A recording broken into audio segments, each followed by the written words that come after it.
যতদিন না আমরা হাসিনাকে ওই ফাঁসির মঞ্চে না দেখছি, এই বাংলাদেশে কেউ যেন ভুল ক্রমেও ওই নির্বাচনের কথা না বলে। আমরা এই সরকারকে আমাদের জায়গা থেকে অনেকবার বলেছি, এই সরকারের দুইটা বিভাগের কাজ শুধু কাজের জন্য কাজ না, এটা তাদের রক্তের উপরে দাঁড়িয়ে যে দায়বদ্ধতা নিয়েছে, এই দায়বদ্ধতার জন্য কাজ।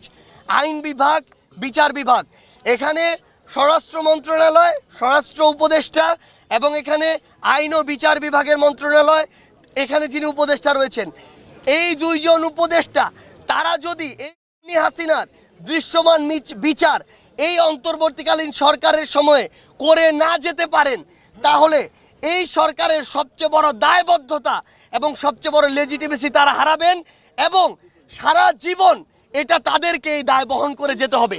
কিন্তু আমরা স্পষ্ট করে একটা কথা বলি, দায় বহন করে যাওয়ার মধ্যে সব শেষ না। এই বিচার এই অন্তর্বর্তীকালীন সরকারের সময় করতে হবে এবং যে সময়টুকু এই সরকারের আছে, নির্বাচনের আগেই খুনি হাসিনাকে বাংলাদেশে নিয়ে এসে ফাঁসির মঞ্চে নিতে হবে।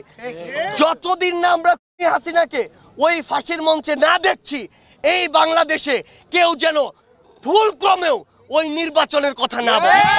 শেষবার একবার দেখার জন্য এখন সে আহাজারি করছে।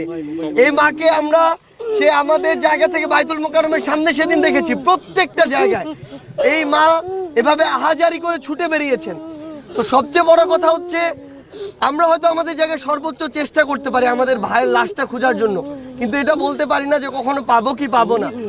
কিন্তু যেই ভাইয়ের লাশের জন্য আমার একজন মা এভাবে আহাজারি করে, যেই খুনির নির্দেশে আমার এই ভাইগুলো হত্যা করা হলো, সেই খুনির বিচার না দেখা পর্যন্ত কিভাবে এই বাংলাদেশে আমরা অন্য কিছু চিন্তা করি? এই খুনি হাসিনাকে বাংলাদেশে নিয়ে আসতে হবে একটা কারণে, খুনি হাসিনা আসবে, বিচারের মঞ্চে দাঁড়াবে, এরপরে ফাঁসির মঞ্চে দাঁড়াবে।